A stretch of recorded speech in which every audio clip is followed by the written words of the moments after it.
기계 안장된 그 모습을 보고 충격을 받았어요. 대한민국의 촛불이를 겨눈 반란군 사령관을 가장 지극정성으로 지금 안치해서 1년에 한 차례 이상씩 추모제를 드리고 있다는 얘기를 듣고 너무나 좀 기가 막힌 충격을 받았습니다. 해발 631고지에 이덕구 반란 사령관이 은신했었던 그 장소에 어떤 기회가 있어서 올라가게 되었습니다. 거기 갔더니 그 제사상이 이렇게 잘 차려져 있더라고요. 거기도 추모제를 드린다고 합니다. 제가 너무 기가 막혔던 것은 저는 교회를 담임하고 있는 목회자이고 기독교인으로서 한마디를 먼저 드리고 강의 시작하도록 하겠습니다. 제주도에 그렇게 많은 교회들이 있다고 하는데 목사님들은 제주도에 이 아픔의 역사인 제주 4.3의 이 진실에 대해서 누구도 한마디 말하지 않는다고 합니다. 왜 그렇습니까? 제가 질문하니까 관계되시는 분이 뭐라고 답변하시느냐, 전도에 방해가 되기 때문에 한마디도 얘기하지 않는다고 하는 답변을 듣고 충격을 받았어요. 아니, 반만년 자유가 없었던 이 땅에 위대한 자유의 선물을 가져다 주셔서 이 공산화되어가는 나라를 자유 대한민국으로 건국하게 하셨고, 그리고 70여 년 만에 자유와 이 번영과 발전의 토대를 닦으신, 특별히 한국교회 1000만 성도의 바로 밑거름이 되었던 재임기간 12년 동안 120만 성도의 놀라운 아시아 최대의 부흥국가의 토대를 이루신 분이 이승만 대통령입니다. 제주 4.3의 왜곡의 가장 큰 피해자는 누구냐? 건국 대통령 이승만 대통령이고 자유 대한민국 그 자체가 최고의 피해자라고 저는 생각합니다. 건국 대통령 이승만 대통령과 자랑스러운 대한민국 역사에 심장에 박혀있는 제주 4.3의 왜곡을 바로잡지 않으면 한국교회는 없는 거예요. 맞습니다. 제주도에 있는 교회 목회자이시는 목사님들 일어나셔야 됩니다. 입을 열어 외치셔야 돼요. 제주 4.3 사건은 무장, 항쟁, 봉기가 아니라 자유 대한민국을 무너뜨리기 위해서 일으킨 명백한 폭동이고 반란이라는 사실을 가르쳐야 되는 거예요. 그러다가 이것은 한국 교회사의 중요한 한 축을 이루기 때문에 제가 이 얘기를 오늘 시작하면서 오늘 중요한 여러 우리 발제하시는 한 분 한 분들이 이미 할 얘기를 다 했기 때문에 저는 아마 15분 내로 마무리하면 끝날 것 같습니다. 제주 4.3의 이 아픔의 역사들은 정말 이루 헤아릴 수 없습니다. 건널 거 제가 빨리 건너갈게요. 이게 어떻게 민주화 운동이라고 말할 수 있습니까? 예? 고일수 순경의 목을 참수해서 시신을 훼손하는 게 어떻게 항쟁입니까? 어떻게 남원면에서 일가족을 이렇게 생매장을 할 수가 있어요? 1살, 2살, 3살 이런 죄 없는 어린아이들을 이렇게 생매장하고 학살한 것이 어떻게 항쟁이고 봉기가 됩니까? 조천면에 저도 이번에 다녀왔는데 조천면에 일가족 8명을 살해했어요. 일본도로, 니폰도라고 하잖아요. 일본도로 그 어린아이의 배를 2-3번 찌르고 창자가 배 밖으로 나오는 이런 학살을 했는데 어떻게 이런 폭도 반란군들이 민주화 세력이라고 말할 수 있습니까? 애월면에 양여호, 강병호라는 지역 주민을 납치해서 우익 세력입니다. 철범을 항문에서 입까지 찔러서 살해를 했어요. 이게 어떻게 항쟁이고 봉기라고 말할 수 있습니까? 구자면에 여러분 이거 아셔야 됩니다. 6개월 된 임신부의 배를 36곳을 찔렀어요. 6개월 된 태아가 튀어나옵니다. 그 6개월 된 그 태아의 그 핏덩어리에 6곳을 찔러서 살해를 했어요. 당시에 동아일보에서 무장 폭도들의 만행에 관해서 이렇게 보도했습니다. 인민 봉기를 했으면 했지. 이건 해도 해도 너무하지 않느냐. 이건 항쟁이 아닌데. 이건 봉기라고 말할 수 없는데. 이건 해도 해도 너무한 거 아니냐. 라고 기사에 실릴 정도로 그 당시의 참상은 정말로 끔찍했습니다. 우리 이도정 목사님의 손주 되시는 이동해 회장님, 제주 4.3 정립연구회 유족회 회장직을 지금 맡고 계십니다. 직접 가서 제가 현장에 가서 사진을 찍었습니다. 할아버지 목사님께서 어떻게 순교하셨는가. 교인 한 분을 신방을 가다가 폭도들에게 붙잡혔습니다. 자기들 위해서 기도해달라고 하는 말을 거부하니까 총알도 아깝다고 일제시대 때 일본군이 파놓은 참호 속에다 목사님을 쳐놓고 흙을 덮어서 생매장을 해서 죽였어요. 기도하는 모습으로 나중에 발굴이 되었습니다.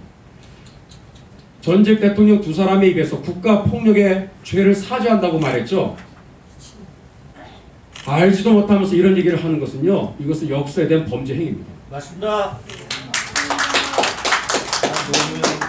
여러분, 당시에 폭도들은 경찰복과 그리고 국군의 복장을 입고 아무것도 모르는 제주도 양민들을 학살했어요. 순진한 제주도 주민들이 봤을 때 누가 죽인 겁니까? 국가폭력이죠. 근데 명백히 그 사람들은 경찰, 국군이 아니라 무장 폭도 반란 세력들이었어요. 노루오름인가 거기서 전투할 때는 심지어 국군들의 팬티까지 다 빼앗아 갔다고 해요. 그 복장을 하고 제주도 양민들을 학살했으니 누가 봐도 이거는 국가폭력이죠. 근데 진실 규명을 제대로 했으면 다 밝혀진단 말이에요. 제대로 조사도 안 하고 무조건 국가폭력이라고 어떻게 말을 할 수 있습니까? 제주도에 방송국을 갔어요. 추모비가 이렇게 있습니다. 김두규, 최종식, 김석규, KBS 직원 3명을 납치한 사람이 누구냐? 경찰들이었어요. 경찰복을 입고 있었으니까 알고 봤더니 그들은 폭도였어요. 경찰 아닙니다. 산으로 끌고 가서 죽창과 총검으로 잔인하게 살해했어요. 이들의 바로 그 죽음을 잊지 말아서 추모비를 이렇게 세웠습니다. 제주 4.3 역사 왜곡의 주범은 진상조사 보고서가 되겠습니다. 2003년에 정부에서 확정 발표한 노무현 때 확정 발표했죠. 이것이 지난 17년 제주 4.3 특별법부터 얘기하면 20년 동안 대한민국의 하늘 아래 이 대한민국 5천만 대한국민들을 지금까지 속이고 또 속이고 있는 대사기극입니다. 그 주범은 진상조사 보고서예요. 우리 이성교 목사님 얘기하신 대로 반드시 이것은 폐기해야 될 망국적인 문서입니다. 제주4.3 진상조사 보고서는 굉장히 두꺼운 책이에요. 핵심은 2가지예요. 첫 번째, 제주4.3의 가해자는 대한민국의 이승만 정권과 국군과 경찰이다. 이 얘기를 하고 싶은 거예요. 2번째, 남로당 중앙당의 개입은 없었다. 이 얘기를 주장하고 싶은 거예요. 다 거짓말이죠. 5가지로 일목요연하게 말씀을 드립니다. 첫 번째, 남로당 중앙당 그 지령에 관해서 철저하게 은폐하고 있어요.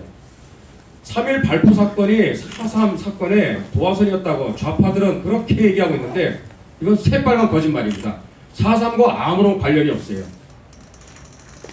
사실 3.1 발포 사건 이전에 1차에서 6차까지 남로당 중앙당에서 지령서가 이미 하달이 되었습니다. 여기 보시면 3.1 발포 사건을 얘기할 필요가 없어요. 그 이전에 8일 전에 우익 세력들, 반동 세력들을 철저히 숙청하라고 위에서 이미 지령이 내려왔습니다. 48년 1월 20일에 남로당 중앙당의 27 폭동 지령문이 있었어요. 이게 1월 20일에 그 간부급들 모임에 새벽 3시에 모임이 있었을 때 그 자리에 급습해서 압수한 노획 문서가 되겠습니다. 그리고 그 안에 보니까 2월 중순부터 3월 5일 사이에 제주도에서 폭동을 일으키라. 폭동이라는 단어를 쓰고 있어요. 그 다음에 경찰 간부와 고위 공무원을 암살하라. 경찰 무기를 탈취하라. 이게 어떻게 봉기와 항쟁이라고 말할 수 있습니까? 48년 2월 중순에 남로당 중앙당에 거물급 간첩이었던 이재복이를 파견해서 무장 폭동을 지시했습니다. 이재복이 누구죠? 평양신학교를 졸업한 영천제일교회 담임 목사였어요. 대구 폭동에도 가담했고 제주 4.3 폭동, 여수 14년대 반란, 대구 6.연대 반란 사건에 직접적으로 가담했었던 가해자 중에 가해자입니다. 그리고 제가 들고 있는 우리 이성경 목사님도 말씀하셨는데 이게 바로 노획문서 중에서 사료적인 가치가 가장 최고 1등급에 해당하는 제주 4.3 사건의 성격을 가장 잘 보여주는 가장 중요한 문서라고 말할 수 있어요. 근데 제주 4.3 평화기념관에는 이게 있습니까? 이건 자기들에게 불리한 거 다 빼버리고 전부 다 무장 봉기와 항쟁으로 그렇게 학생들을 호도하고 역사를 왜곡하는 그러한 일들을 지금까지 해오고 있는 것입니다. 제주도 인민유격대 투쟁보고서에 거기 보니까 경찰청과 제주경찰서를 국방경비대를 동원해서 분쇄할 것을 지시를 했습니다. 그 다음에 도내 경찰서를 유격대 400명을 습격해서 경찰서를 공격할 것을 이제 명령하기도 했습니다. 거기 또 이제 4.3 당일의 상황까지도 아주 보고서를 자세히 해놨더라고요.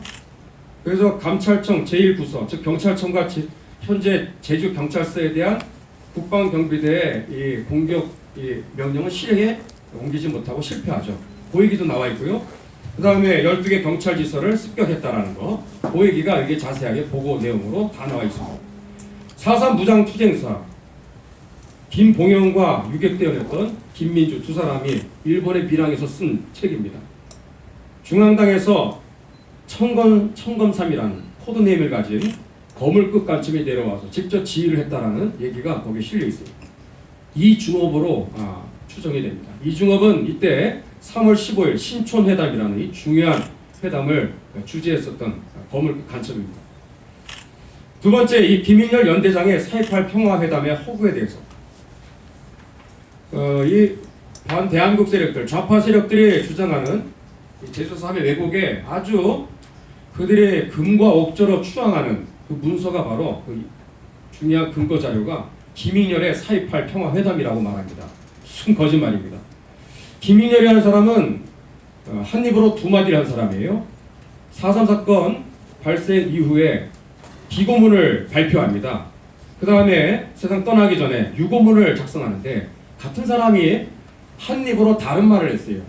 4.3 그 당시에는 분명히 좌익 계열의 폭동이라고 얘기했다가 죽기 직전에 했을 때는 좌익 계열의 폭동이 아니라 순수한 제주도 도민들의 민중항쟁 폭동으로 완전히 자기의 말을 뒤집는 그런 말을 했어요. 그러면서 김달상과의 면담 날짜를 원래는 4월 30일이 맞습니다. 죽기 직전에 했던 얘기는 전혀 달라요. 휴전 4일째 되는 5월 1일 날 그 오라리 사건, 방화 사건을 얘기하는데 여기 보니까 4월 27일이라고 말할 수 있어요. 4월 27일에 김달삼하고 반란군 사령관과 만나서 회담을 했다 이런 얘기를 하고 있는데 순 거짓말입니다. 4.3 평화기념관에 가서 찍었어요. 김인열이가 아주 평화의 사도로 아주 지금 미화되고 있습니다. 이 사람은 어떻게 이해를 해야 되는가? 그 연대 내에 오율균, 문상길, 이율락 이 세 사람이 프락치예요. 김인열 중령에게 폭도부가 평화협상을 제안하죠. 그래서 4월 30일 만납니다. 폭도사령관과. 근데 제주4.3 진상조사보고에서는 4월 28일이라고 거짓말하고 있어요. 왜 그렇게 거짓말할까요? 이유가 있어요. 4월 28일이라고 하는 허구의 그러한 가상의 회담을 만들어서 그 3일 동안 전투 중지 명령을 서로 합의를 봤다라는 거예요. 근데 5월 1일에 우익 세력들이 오라리에 그 12채의 그 집들을 방화해서 전소를 했다라는 거. 그래서 우익 세력들이 평화회담을 깼기 때문에 니들이 책임져야 된다. 그 말을 하고 싶은 거예요. 존재하지도 않은 4.18 회담을 만들어 놓은 것이 소설입니다. 소설. 근데 4.18 회담을 했다고 치더라도 전제입니다.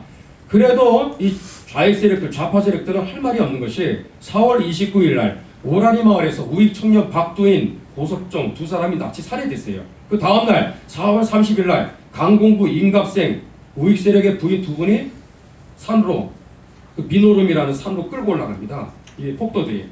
그래서 강공부는 탈출하죠. 임갑생은 탈출하고 강공부라는 임산부 여인인데 이분은 탈출을 하지 못해요. 그래서 여기 이마에다가 총을 겨누어서 총 한 발에 절명이 됩니다. 그런 일이 4월 30일 날 있었어요. 그리고 5월 1일 날 장례식을 치르고 나서 분을 삭히지 못한 대동 청년다운 단원들 그들이 오라리 연미마을에 들어가서 좌익 청년들이 사는 그 빈집 12채를 방어한 거예요. 이게 오라리 마을의 진실입니다. 근데 이런 배경은 싹 다 빼버리고 자기들에게 유리한 것만 만들어서 4월 28일 있지도 않은 평화회담을 주장하고 있더라는 거예요.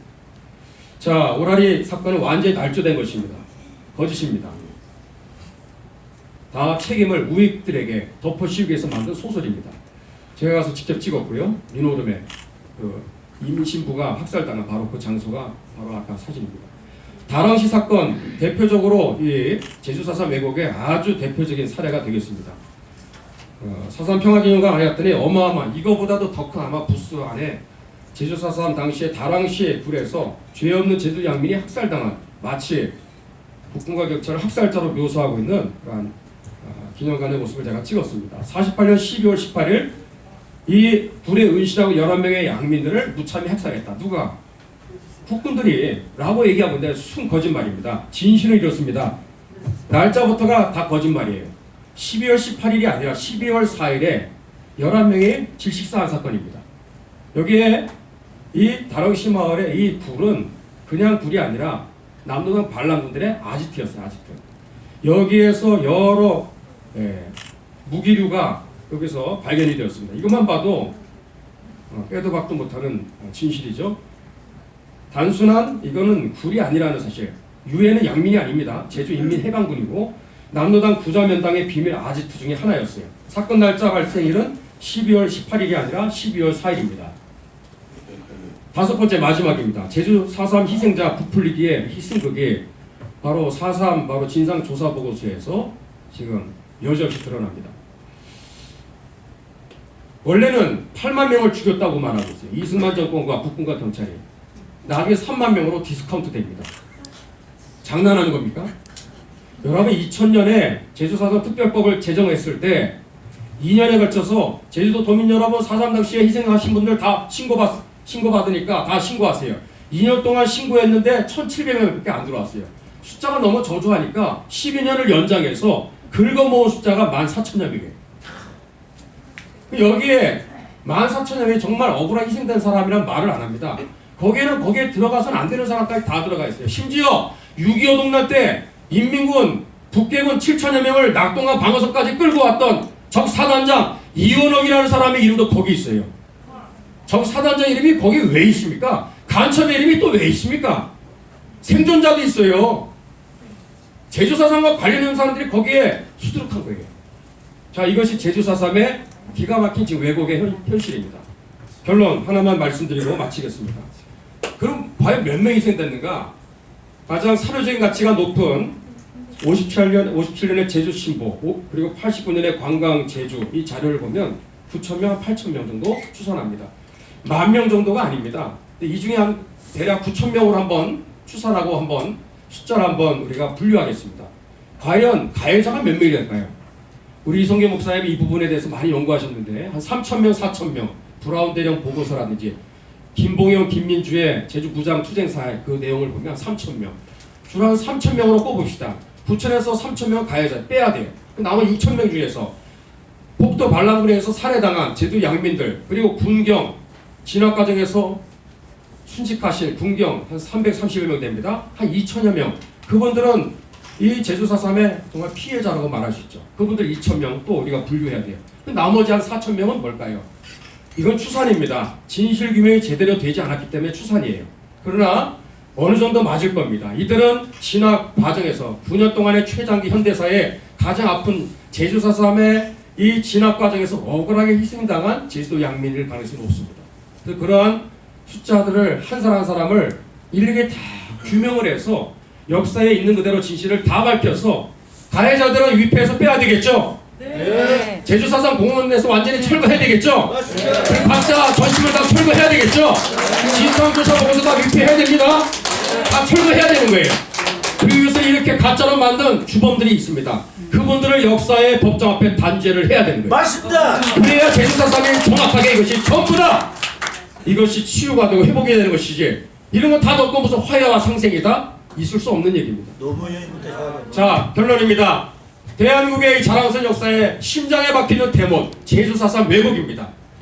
많은 역사 왜곡이 지금 이제는 돌이킬 수 없는 상황까지 갔지만 늦었을 때가 저는 늦지 않았다고 생각합니다.